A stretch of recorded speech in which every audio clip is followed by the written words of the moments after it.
술과 밀가루는 피해주세요. 이런 말들은 너무 많이 들어서 사실 한 귀로 흘려서 들으시는 분들 참 많으시죠. 안 좋은 건 알겠지만 뭐 내가 매일 먹는 것도 아닌데 하면서 넘어가시는 분들도 분명 많으실 겁니다. 그런데 그 중에서 특히 갑상선염이 있으신 분들이라면 빵, 밀가루는 꼭 피하시는 게 좋습니다. 내가 왜 갑상선 질환이 생겼는지부터 치료의 방향을 잡고 싶으신 분들까지도 오늘 그 자세한 이유에 대해서 끝까지 들어보시면 이 내용들이 절대로 한 귀로 흘려보낼 내용이 아니라는 걸 알게 되실 겁니다. 갑상선 기능 저하증 환자 중 가장 많은 비중을 차지하는 것이 바로 하시모토 갑상선염입니다. 이 하시모토 갑상선염은 자가 면역성 질환으로 이미 잘 알고 계실 내용이라고 생각합니다. 내 몸의 항체들이 갑상선을 공격해서 갑상선이 붓고 기능을 잃어 우리 몸의 갑상선 호르몬 분비를 줄어들게 하는 내용이죠. 그럼 이런 상황에서 왜 밀가루가 안 좋은지 자세히 알아보겠습니다. 밀가루, 결국 글루텐은 이런 식으로 글리아딘, 글루테닌이라는 성분이 합쳐져서 이루어져 있습니다. 그런데 그 중에서 이 글리아딘이라는 성분이 장내로 들어와 세포에 결합하면 장내 세포에서는 조눌린을 만들게 됩니다. 조눌린은 장벽을 열고 닫는 스위치 같은 존재라고 생각하면 됩니다. 그렇게 해서 조눌린이 많이 발생하게 되면 장누수 증후군, 결국 점막이 열리게 되는 거죠.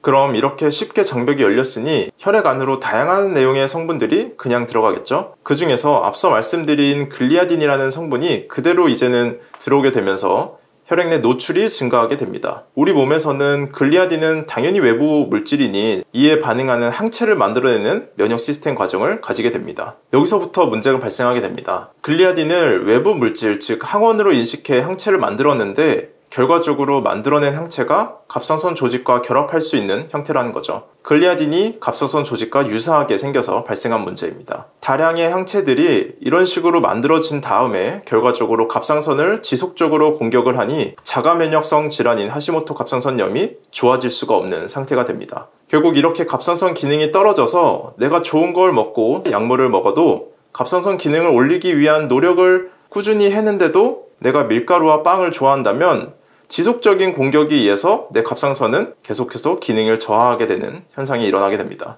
장누수 증후군으로 인해 만병이 생기고 다양한 염증과 알레르기 반응이 생긴다곤 하는데 나는 빵을 먹어도 배가 더부룩하지도 않고 설사를 하지도 않고 등등 지금 내가 느끼고 있는 증상들이 없다고 할지라도 적어도 갑상선 질환이 있으신 분들이라면 글루텐을 줄이는 과정이 이런 이유에서 꼭 필요합니다. 그렇다면 어떤 음식을 피하고 어떤 음식을 먹어야 하는지에 대해서 한 장의 사진을 보면서 정리해 보도록 하겠습니다.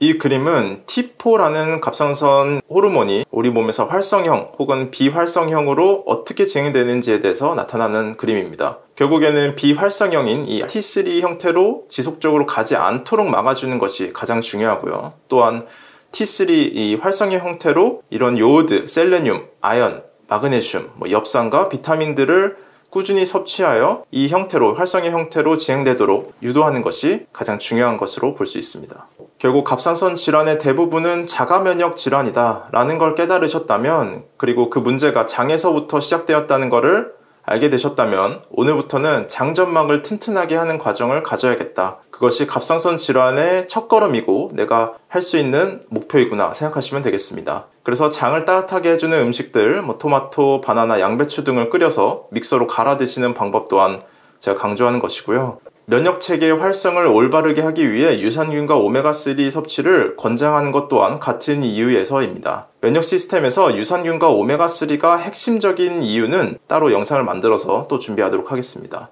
그리고 요오드, 셀레늄, 아연 등이 풍부한 해조류, 특히 굴에 많이 포함되어 있으니 해조류를 챙겨 드시는 것 또한 추천드리고요. 특히 좋은 것들보다 안 좋게 하는 요인들을 바꿔야 하는데 코티솔 증가, 에스트로겐 우세, 만성염증, 스트레스, 결국 호르몬 대사와 함께 인슐린 저항성에 의해서 발생하는 대사질환의 연장선이기 때문에 앞서 영상에서 소개해드렸다시피 정제탄수화물과 밀가루, 액상, 과당 음료 등은 나한테 독이 된다 생각하시고 갑상선 질환이 있으신 분들은 엄격하게 관리해 주셨으면 좋겠습니다. 많은 사람들에게 상담을 하면서 영양제, 영양소를 추천해 주는 일은 생각보다 간단하게 진행될 수 있습니다. 이 질환에 좋고 알려진 게 많기 때문이죠. 그 안에서 조합하고 생각하는 일은 크게 어렵지 않습니다. 그런데 그 이면에 이분이 어떤 음식을 평소에 좋아하시는지 뭘 드시는지를 체크하지 못한다면 같은 방식, 같은 영양제를 권해드려도 효과가 있는 분과 없는 분이 발생하게 됩니다. 항상 영양제보다 식습관 개선을 더 먼저 해야 한다는 점을 다시 한번 강조드리면서